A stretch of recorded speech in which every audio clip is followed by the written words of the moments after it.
பாலும் தெளிதேனும் பாகும் பருப்பும் இவை நான்கும் கலந்துனக்கு நான் தருவேன். கோலம் செய் துங்கக் கரிமுகத்து தூமணியே, நீ எனக்கு சங்கத் தமிழ் மூன்றும் தா. சிவாய நம. மாணிக்கவாசக பெருந்தகை தொடர்ந்து சிவபெருமானை போற்றி பாடுகிறார். அஞ்சேல் என்று இங்கு அருளாய் போற்றி அப்படிங்கிறார்.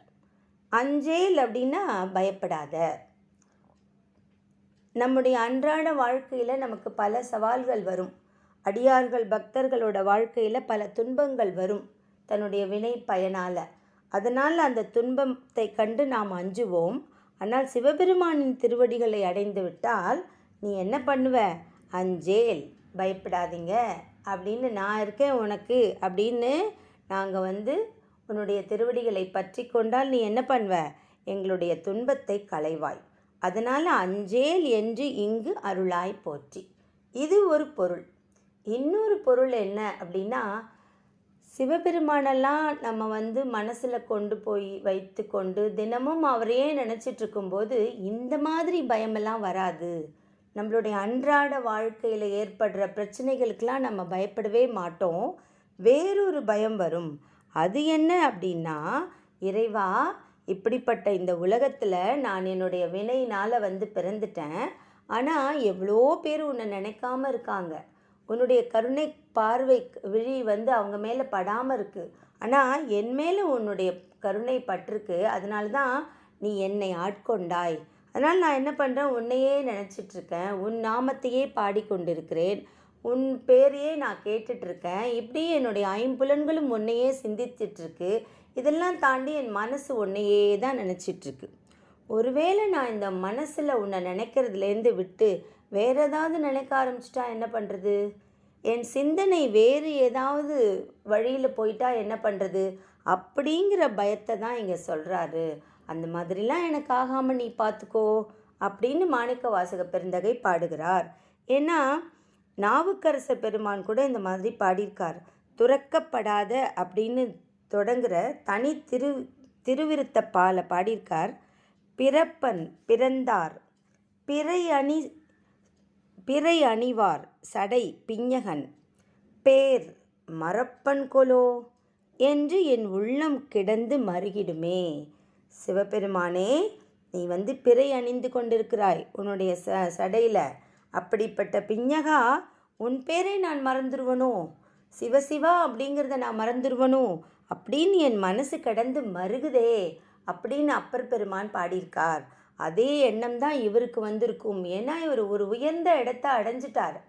அதனால இவருக்கு சாதாரணமாக நம்மளுடைய பிரச்சனையெல்லாம் அவருக்கு பயமே தராது. அதுவும் இவர் ஒரு அமைச்சராக இருந்து வந்தவர், பெரிய அறிவாளர், பெரிய ஞானவான், நமக்கு தெரியும். இதெல்லாம் தாண்டி நேரடியாக சிவபெருமானுடைய உபதேசத்தை பெற்றவர். அதனால் இவருக்கு இந்த அன்றாட வாழ்க்கையில் இருக்கிறதெல்லாம் பயமாக தோணியிருக்காது. சிவபெருமானே, நீ என்னை ஆட்கொண்டாய், என்னை விட்டுட்டு போயிடாத, என் மனசை அங்கே இங்கே போகாமல் நீ பார்த்துக்கோ. அதனால தான் அந்த பயம்தான் எனக்கு. அந்த அஷூரன்ஸ் நீ எனக்கு கொடு. அஞ்சேல் என்று இங்கு அருளாய் போற்றி. சிவ சிந்தனையிலிருந்து என் மனம் வேறு எங்கும் ஈடுபடாது அப்படிங்கிற எனக்கு உறுதியை அளித்து அருள்வாய் போற்றி அப்படிங்கிறார். நஞ்சே அமுதா நயந்தாய் போற்றி அப்படிங்கிறார். நஞ்சே அமுதா அப்படின்னா, இந்த வாழ்க்கையில் மரணம் என்னும் விஷம் உண்டு, நஞ்சு உண்டு. நஞ்சே, நம்ம எல்லாரும் பிறந்துட்டோம், ஒரு நாள் மரணமடைய போகிறோம். அதனால் அதுலேருந்து யாருமே தப்பிக்க முடியாது. அதனால் நஞ்சே. ஆனால் உன்னுடைய அடியார்களுக்கு, உன்னுடைய பக்தர்களுக்கு நீ எப்படி தெரியுமா மாறியிருக்க? அமுதே, அமுதா, அமுதமே, நயந்தாய் போற்றி. நீ என்ன பண்ணிட்ட அப்படின்னா, எல்லாருக்கும் மரண பயம் இருக்கும். ஆனால் சிவனடியார்களுக்கு அது பயம் இருக்காது. ஏன்னா சிவனடியார்கள் எல்லாரும், சிவபக்தர்கள் எல்லாருக்கும் தெரியும், மரணம்ங்கிறது ஒன்றும் பயமான விஷயம் இல்லை. உன்னுடைய திருவடிகளில் தான் அடைய போகிறோம். நாங்கள் உன்னையே அடைய போகிறோம். உன்னுடைய கைலாயத்துக்கு நாங்கள் வரப்போகிறோம். நிறைய அடியார்கள் இருக்கிற இடத்துல நாங்களும் சேர போகிறோம் அப்படிங்கிற நம்பிக்கை இருக்கிறதுனால இந்த மரணம்ங்கிற நஞ்சு அமுதமாக மாறிவிடும். நம்மளுக்கு யார் யாரெல்லாம் சிவபக்தர்களோ அவங்களுக்கு மரணம் வந்து அமுதம். அதனால் நஞ்சு தான், மரணம் வந்து நஞ்சு தான். ஆனா அமுதா, எங்களுக்கெல்லாம் அமுதம், அப்படி நீ அருள் புரிந்திருக்கிறாய் அப்படின்னு. இன்னொன்று நம்ம புராணத்தில் எடுத்துக்கிட்டோன்னா, மகாவிஷ்ணுவோட அவதாரங்களில் அவர் ராமையாக அவதாரம் எடுத்து வருவார் இல்லையா, அரக்கர்களும் தேவர்களும் அமுதம் வேணும் அப்படின்னு சொல்லிட்டு மந்தரமலையை வைத்து கொண்டு வாசுகி பாம்பை கயிறாக வைத்து கொண்டு அவங்க வந்து ஒரு பக்கம் அரக்கர்கள், ஒரு பக்கம் அசுரர்கள், ஒரு பக்கம் தேவர்களும் இருந்து அந்த அமுதத்தை கடைவாங்க. அப்படி கடையும் போது முதல்ல வெளியில் என்ன வரும்? ஆல விஷம்தான் வரும். அந்த விஷம் கொடுக்குற அந்த ஒரு சூடு, அந்த ஒரு பாதிப்பை வந்து அங்கே இருக்கிற யாராலையும் தாங்க முடியாது. எல்லாரும் பயந்து போயிடுவாங்க. அப்போ மகாவிஷ்ணு என்ன சொல்வார்? போய் எல்லாரும் மகாதேவரை சரணடையுங்கள், இந்த விஷத்துக்கு வந்து அவர் தான் சொல்யூஷன் கொடுப்பார் அப்படின்னு சொல்லிட்டார் இல்லையா. அதனால எல்லாரும் ஓடுவாங்க இல்லையா சிவபெருமான் கிட்ட தஞ்சம் கேட்டு. அந்த நேரத்தில் பெரிய புராணத்தில் வரும், அங்கே சிவபெருமான் கைலாயத்துலேருந்து உட்காந்துருக்கும்போது அவருக்கு இது தெரிஞ்சிடும். ஓ, ஆல விஷம் வருதா, எல்லாரும் பயப்படுறாங்களா அப்படின்னு சொல்லிட்டு உடனே வந்து பக்கத்தில் இருக்கிற சுந்தரர்கிட்ட சொல்வாராம், சுந்தரா, அவ்விடம் சென்று இவ்விடம் கொண்டு வா அப்படின்னு சொல்வாராம்.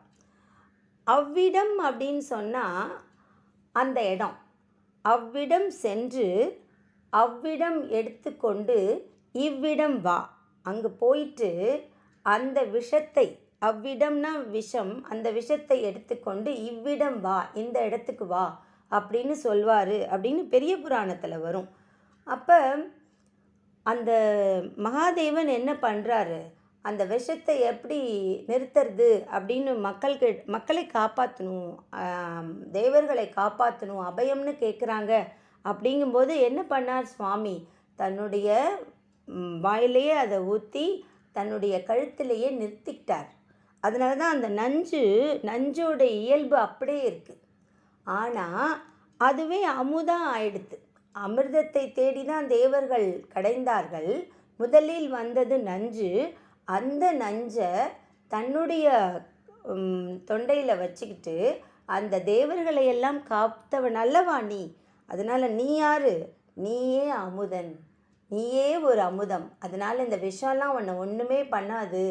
சாகாவரம் கேட்டு தான் அவங்க அமுதம் சாப்பிட்டாங்க. ஆனால் நீ என்ன பண்ண? விஷத்தை சாப்பிட்டே நீ அழகாக எப்பவும் எங்களுக்கு பாதுகாவலனாய், அருளாளனாய், கருணைக்கடலாய் நிற்கிறாயே. அதனால் நஞ்சே அமுதா நயந்தாய் போற்றி. தேவர்களுக்கு அமுதத்தை எடுத்து தரணும்னு நீ என்ன பண்ண? நஞ்சை உட்கொண்டாய், திருநீலகண்டனாய் நீ காட்சியளித்தாய், அருளினாய். நஞ்சே அமுதா நயந்தாய் போற்றி. விரும்பினாய், நயந்தாய்னா விரும்பினாய், விரும்பி ஏற்றுக்கொண்டாய். மக்களை காப்பதற்காக அந்த விஷத்தை நீ விரும்பி ஏற்றுக்கொண்டாய். அதே மாதிரி தான் இங்கே எங்களுக்கு மரண பயம் இல்லாமல் நீயே எங்களுக்கு அருளினாய். அத்தா போற்றி, ஐயா போற்றி, நித்தா போற்றி, நிமலா போற்றி, பத்தா போற்றி, பவனே போற்றி அப்படிங்கிறார். அத்தா அப்படின்னா அப்பனே, நீதான் எனக்கு அப்பா. அப்புறம் ஐயா, நம்ம முன்னாடியே பார்த்துருக்கோம். ஐ அப்படிங்கிற ஒரு சொல், அதோட ஒலி என்னத்தை குறிக்குது அப்படின்னா ஆச்சரியத்தை குறிக்குது. நீ வந்து எனக்கு ஐயா, நீயே எனக்கு அப்பா. நித்தா போற்றி, எப்பொழுதும் நீயே அழிவற்றவன், நிலை பெற்று நிற்பவன். நித்தா போற்றி. நிமலா போற்றி அப்படின்னா மாசற்றவனே போற்றி. பத்தா போற்றி அப்படின்னா பேரன்பு நீதான். பேரன்பன் இல்லை, நீயே பேரன்பு, நீயே அன்பு. இப்போது நம்ம சாதாரணமாக நம்மளோட வாழ்க்கையில் ஏதாவது ஒரு ப்ரோக்ராம் போகிறோம்.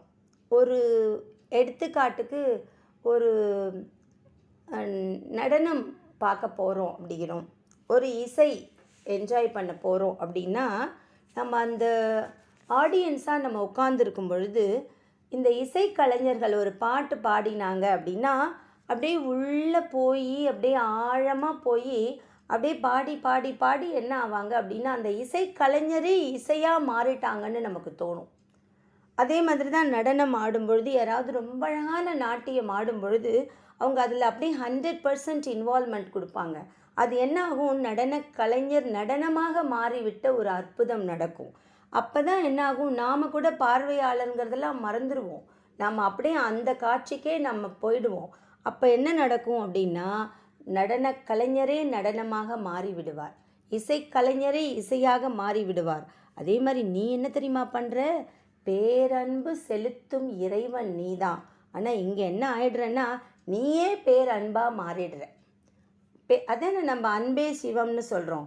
நீயே பேரன்பாக மாறிட்ட. அப்படிப்பட்டவனே போற்றி, பவனே போற்றி. அப்படின்னா உயிர்களுக்கு பிறப்பிடமாய் நீதான் இருக்க. அப்படிப்பட்ட இறைவா போற்றி. பெரியாய் போற்றி, பிரானே போற்றி, அரியாய் போற்றி, அமலா போற்றி அப்படிங்கிறார். பெரியாய் அப்படின்னா பெரியவனே, எல்லாத்துக்கும் பெரியவன் நீதானே போற்றி. உயிர்களை ரட்சிப்பவனே போற்றி. அரியாய் போற்றி அப்படின்னா நம்ம பஞ்சேந்திரியங்களுக்கு எட்டாதவனே, ஐம்புலன்களுக்கும் ஐம்பொறிகளுக்கும் எட்டாதவனே, அதனால் நீ அரியவனே போற்றி. அமலா போற்றி அப்படின்னா நிர்மலனாய் எப்பொழுதும் நிலையானவனாய் இருப்பவனே போற்றி. மறையோர் கோல நெறியே போற்றி, முறையோ தரியேன் முதல்வா போற்றி அப்படிங்கிறார். மறையோர் கோலம் அப்படிங்கிறது இங்கே சிவபெருமான் திருப்பெருந்துறையில் மறையோன் வேஷம் அந்தணன் வடிவில் தானே வந்தார். அதனால் மறையோர் கோல நெறியே போற்றி. நீ அவ்வளவு அழகாக வந்தையே, திருப்பெருந்துறையில் அழகாக அந்தணன் குரு வடிவாக எடுத்துக்கொண்டு எனக்காக கீழே இறங்கி வந்தியே. மறையோர் கோலம் நெறியே போற்றி, எனக்கு நெறியை சொல்லி கொடுத்தியே, எனக்கு உபதேசம் அளித்தாயே. நான் எப்படி இருக்கணும், நான் அமைச்சனாக இருந்தேன், இல்லை உன்னோட பணி வேற அப்படின்னு சொல்லிட்டு என்னை நீ நெறி கொண்டாயே, எனக்கு வழிகாட்டினாயே. அவ்வளவு அழகாக நீ எனக்கு இந்த அந்தணன் வடிவத்தில் வந்து அழகாக எனக்கு அருள் புரிந்தாயே. அதை என்னால் மறக்க முடியுமா? மறையவர் கோலத்தில் வந்தாயே நீ, அதனால் கோல நெறியே போற்றி அப்படிங்கிறார்.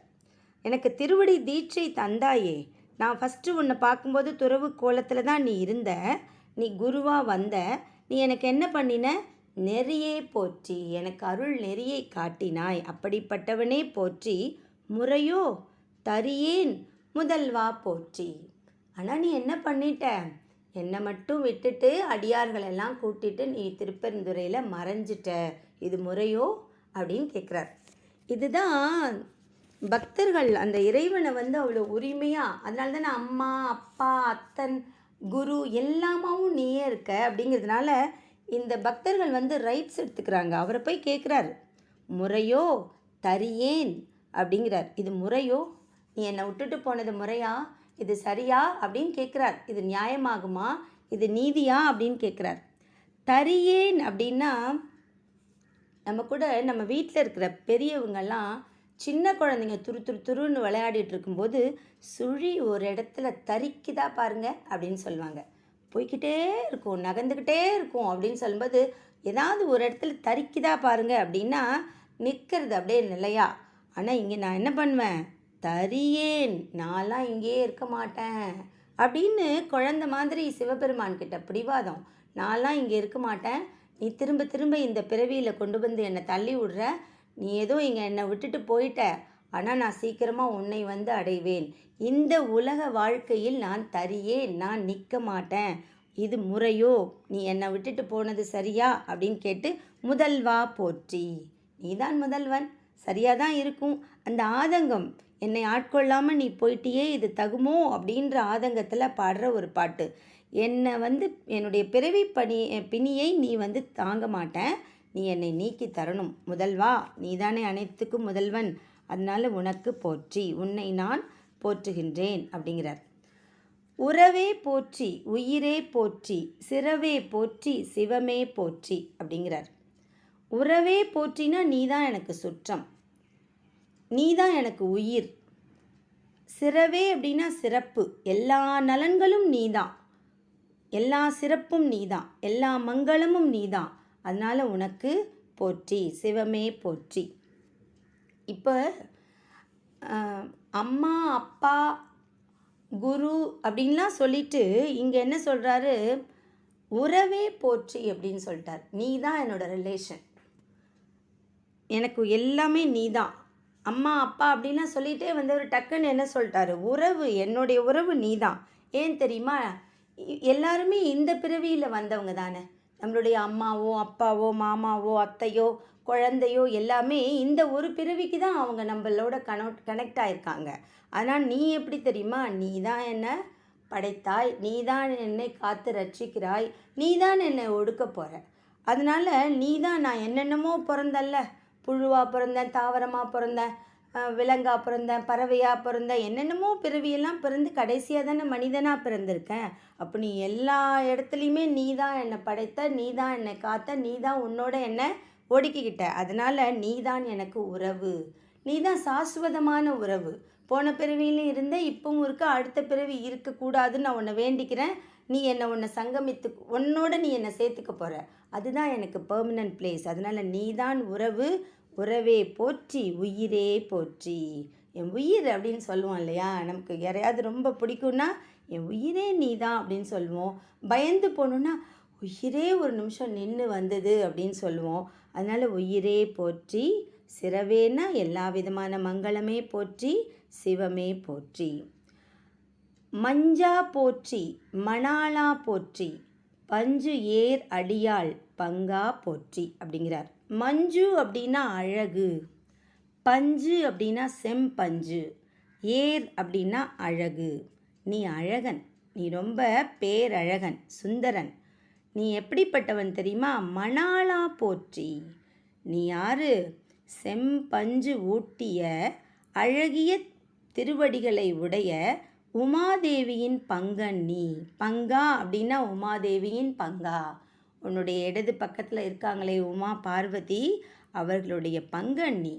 அவங்க எப்படி இருப்பாங்க, அவங்களுடைய திருவடிகள், அவங்களோட பாதங்கள் ரொம்ப அழகாக செம்பஞ்சு ஊட்டிய அழகிய பாதங்களாக இருக்கும், சாஃப்டாக இருக்கும், அப்படியே அழகாக சிகப்பு கலராக இருக்கும். அப்படிப்பட்ட திருவடிகளை உடைய உமாதேவியின் பங்கா நீ, அவருடைய மணாளன் நீ அப்படின்றார். மஞ்சா போற்றி, மணாளா போற்றி. நீ தாயாருடைய மணாளன் அப்படின்னா, இவர் இன்னொரு இடத்துல இன்னொரு மாதிரியும் சொல்கிறாங்க. என்னென்னா, இவர் தன்னையே தலைவியாக நினச்சிக்கிட்டு பாடினார் அப்படின்னு தானே நம்ம ஸ்டார்டிங்கில் பார்த்தோம். அப்போ என்னுடைய மணாளன், இந்த உலகத்தில் உள்ள உயிர்கள் எல்லாருக்கும் நீதான் அழகிய மணாளன் அப்படிங்கிற அர்த்தத்திலையும் கொள்ளலாம். ஏன்னா அவர் தான் அங்கேயே பஞ்சேரடியால் பங்கா போற்றி அப்படின்னு சொல்லிட்டாரு. அப்போ அந்த இடத்துல உமாதேவியின் பங்கா அப்படின்னு சொல்கிறாரு. அப்போ வெறுமனே தான் மணாளா போற்றி அப்படின்னா, எனக்கே நீதான் மணாளன், நானே என்னை தலைவியாகத்தான் கருதி கொண்டு உன்னை நான் போற்றுகிறேன், பாடுகிறேன். அதனால் நீ மணவாளன், எல்லாருக்குமே மணவாளன் அப்படிங்கிற ஒரு அர்த்தத்துலேயும் வருது. அப்படிப்பட்ட இறைவா உனக்கு போற்றி. இந்த இடத்துல இவ்வளவு நேரமாக திருப்பெருந்துறையில் தான் கண்ட காட்சியை தானே அப்படியே பார்த்துட்டே வந்தார். அப்போ குருலாம் சொல்கிறார் இல்லையா, குருவே போற்றி அப்படின்னு தானே பாடிட்டே வராரு. அந்த காட்சி அவருக்கு ஃப்ளாஷ்பேக்கில் மனசுக்குள்ளே வருது. இதில் இன்னும் கொஞ்சம் நம்ம யோசித்து பார்த்தோன்னா, இவருடைய புறக்கண்களுக்கு அந்த சிவபெருமான் குருவாக தான் தோன்றுகிறார். திருப்பெருந்துறையில் குருந்தை மரத்தில் நான் அப்படியே உன்னை பார்த்துட்டே இருந்த சிவபெருமானே, நீ துறவியாக வந்த, குருவாக தான் என்னுடைய புறக்கண்களுக்கு தெரிந்தாய். நான் உன்னை பார்த்துட்டே இருந்தேனா, உன்னை பார்க்க பார்க்க பார்க்க என்னுடைய அகக்கண்கள் திறந்துடுச்சு. அப்புறம் தான் நான் ஒழிச்சிக்கிட்டேன். எனக்கு அப்படியே ஆச்சரியமாக போயிடுத்து. ஓ, நீ சாதாரண குரு இல்லை. எனக்கு அப்படியே உள்ளத்துக்குள்ளே தோண ஆரம்பிச்சுது, இவர் இறைவன், இந்த திருவருளே குருவருளாக வந்திருக்கு, சாட்சாத் சிவபெருமான் கீழே வந்திருக்கார் அப்படின்னு ஒரு செகண்ட் நான் புரிஞ்சிக்கிட்ட உடனே என் மனசில் ஒரு பெரிய காட்சி கடகடன்னு விரிஞ்சிக்கிட்டே போகுது. அப்படியே திரும்ப உன்னை பார்க்குறேன், நீ துறவி தானே, நீ குரு தானே, அந்தணன் தானே, ஆனால் நீ தான் சிவபெருமான் அப்படின்னு எனக்கு தோணின உடனே அழகாக தென்முக கடவுளாக நீ எனக்கு காட்சி கொடுத்த. ஐயோ சுவாமி, அந்த ஒரு நிமிஷம் நீ எப்படி தெரியுமா இருந்த, நீ சாதாரண குரு இல்லை. என்னுடைய புறக்கண்களுக்கு தான் நீ சாதாரணமான குரு அந்தணன். ஆனால் நீ என் அகக்கண்களுக்கு எப்படி தெரியுமா காட்சி கொடுத்த? தட்சிணாமூர்த்தியாக காட்சி கொடுத்த. அவ்வளவு அழகாக நீ தான் தட்சிணாமூர்த்தின்னு நான் புரிஞ்சுக்கிட்டேன். இன்னும் ஒன்று ஆழமாக பார்க்குறேன். என் அன்பு அப்படியே மேலிட்டு வருது. அப்படியே பார்த்துட்டே வரேன். எனக்கு டக்குன்னு ஞாபகம் வருது, நீ உமையொரு பாகனாச்சே. உன்னுடைய இடது பக்கத்தில் உமையாள் இருப்பாங்களே, நீ உமையின் மணாளனாயிற்றே அப்படிங்கிறது எனக்கு புரிஞ்சுது. அதனால் நீ என்ன காமிச்ச தெரியுமா? அங்கே இருக்கிற மற்றவங்களுக்கெல்லாம் நீ வெறுமனே அந்தன குருவாக தெரிந்த. ஆனால் உன்னுடைய அருள் பேரருளால் என் மனசில் அன்பை மிக மிக அதிகமாக்கி எனக்கு அந்த அகக்காட்சியில் நீ எப்படி காட்சி கொடுத்த? அழகாக உமையாளின் மணாளனாக காட்சி கொடுத்தாய்.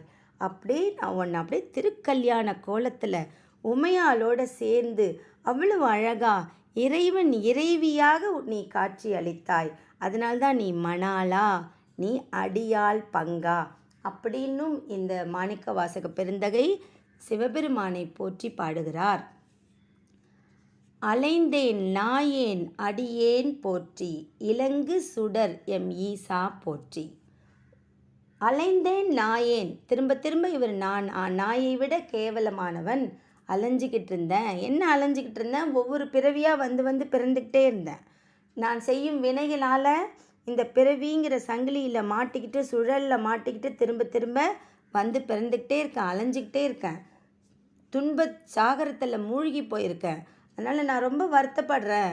அலைந்தேன் நாயேன் அடியேன் போற்றி, திரும்ப திரும்ப இந்த பிறவியில் மாட்டிக்கிட்டனே, நான் துன்பத்தில் இருக்கனே அப்படின்னு வருத்தப்படுறார். ஆனால் நீ என்ன செய்யணும்? இலங்கு சுடர் எம் ஈசா போற்றி. எனக்கு ஒரே ஒரு புகலிடம் நீ தான். நான் உன்னை சரணாகதி அடைஞ்சிட்டேன். நீ என்ன பண்ணணும்? சுடராக அப்படியே ஒளிவிடுற நீ யார்? சுயம்பு ஜோதி. நீயே ஒரு ஜோதி. இந்த உலகத்துக்கெல்லாம் ஒளியூட்டுபவன் நீதான். எனக்கு இந்த அகத்தில் இந்த அறியாமை என்னும் இருளை நீக்கி அறிவு ஞானம் என்னும் மெய் உணர்வை விளக்க ஏற்றி என்னை இந்த பிறவி சங்கிலியிலிருந்து காப்பாற்ற வேண்டும். அப்படிப்பட்ட ஈசா போற்றி என்று பாடுகிறார் சிவபெருமான், என்று பாடுகிறார் மாணிக்கவாசக பெருமான். நாமும் சிவபெருமானை துதிப்போம், அவன் அருளை பெறுவோம். திருச்சிற்றம்பலம், திருச்சிற்றம்பலம், திருச்சிற்றம்பலம்.